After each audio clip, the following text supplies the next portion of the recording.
ধর্মের ওপরে এরকম আঙুল উঠলে এই রণচণ্ডী মূর্তি কিন্তু আবারও দেখবেন। অনেক দিন পর আমি কিন্তু ইউটিউবে ভিডিও আপলোড করছি। আশা করি এই বিষয়টার উপরে অনেকে অনেক রকম মন্তব্য রেখেছে।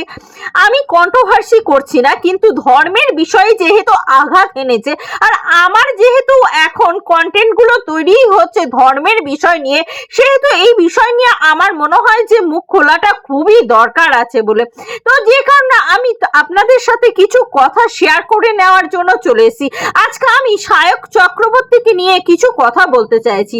এই যে সায়ক চক্রবর্তী একটা মুসলিম রেস্তোরাঁয় গেছিল, সেখানে গিয়ে তাকে গো মাংস আর কি প্রদান করা হয়েছিল তার প্লেটের মধ্যে। একটা কথা বলি, মানুষ মাত্রই ভুল হয়। তো আমি বলবো যে আপনি যখন যে রেস্তোরাঁয় যাচ্ছেন তখন আপনাকে কিন্তু জানতে হতো যে এই রেস্তোরাঁটা হিন্দুদের না মুসলিমদের। তো আপনি সেটা জেনে বুঝেই গেছেন যে এটা মুসলিমদের রেস্তোরাঁ। যাওয়ার পর আপনাকে যখন খাবারটা সার্ভ করা হলো, তখন আপনার মাথায় থাকাটা উচিত ছিল যে এটা মটনই দিয়েছেন। তো কারণ কনফিডেন্সটা আপনার ওভার কনফিডেন্স হয়ে গেছিল, যে কারণে আপনি খাবার পেয়ে সেটাকে গিলতে লেগেছিলেন।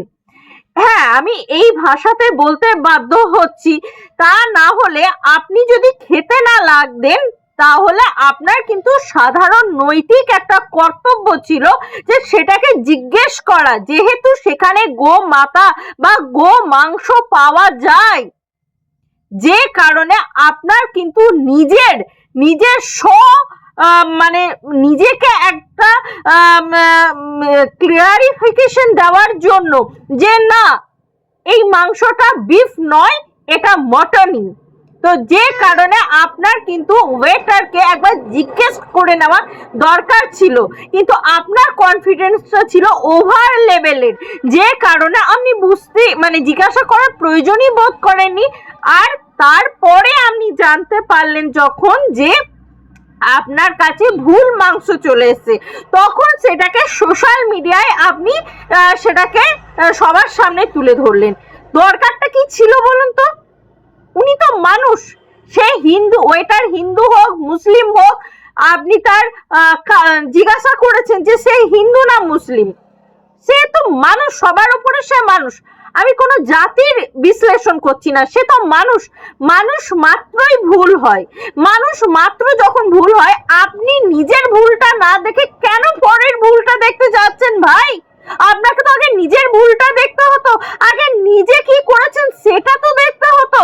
সেটা না দেখে আপনি পরের ভুলটা ডিসকাস করছেন। হ্যাঁ, তারা হাজার হাজার প্লেটের অর্ডার নিচ্ছে, ভুল হতেই পারে, একজনের প্লেটের অর্ডার আরেকজনের কাছে চলে আসতেই পারে। আমার সময় তো হয়েছিল, আমি দিয়েছিলাম পনিরের একটা আইটেম, আমার কাছে চলে এসেছিল পনির বাটার মশলা দিইনি, আমার কাছে পনির বাটার মশলার একটা আইটেম চলে এসেছিল। আমি দো পেঁয়াজা দিয়েছিলাম। হ্যাঁ, আমার কাছেও এরকম হয়েছিল।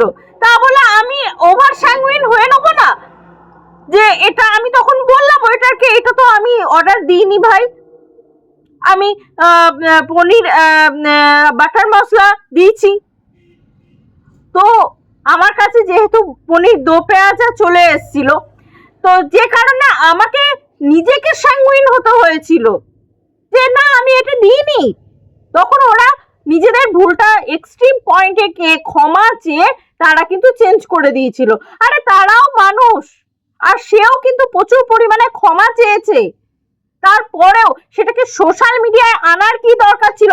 আপনি ভুল করেছেন, আপনি খেয়েছেন, আপনি ভুল করেছেন, আপনার প্রায়শ্চিত্তের দরকার। হিন্দু ধর্মে গো মাতা গো মাংস ছোঁয়াই উচিত নয়, আর আপনি সেটা করেছেন। তারপরে দেখুন আপনার সোশ্যাল সাইটে কি হচ্ছে না, বিয়ে বাড়ির ভিডিওগুলো আপলোড হচ্ছে। আপনি কোথায়? আপনি আগুন ধরিয়ে দিয়ে চলে গেছেন। এখন ভোটের মুখ আসছে, সেই সময় আপনি দুই মানে জাতির মধ্যে সংঘর্ষ বাঁধিয়ে আগুন লাগিয়ে দিয়ে চলে গেলেন। আপনার দরকার ছিল, আপনি যেহেতু অফ ক্যামেরায় খেয়েছেন সেই জন্য আপনাকে অফ ক্যামেরাতেই প্রায়শ্চিত্ত করা দরকার ছিল। আপনাকে ইনফ্লুয়েন্সার হিসাবে ইনফ্লুয়েন্স করার কোনো দরকার ছিল না। আপনি কি ইনফ্লুয়েন্স করতে চাইছেন?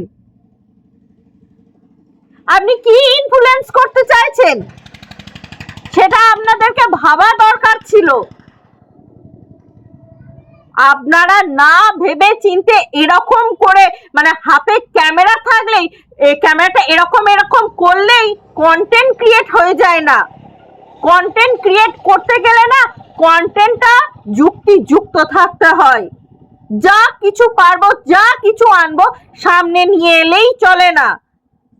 আপনি কি নিয়ে আসছেন, কি করছেন সমাজের জন্য, সেটা ঠিক না ভুল সেটা একটু ভাবাটা দরকার বলে আমার মনে হয়। ধর্মের ওপরে এরকম আঙুল উঠলে এই রণচণ্ডী মূর্তি কিন্তু আবারও দেখবেন।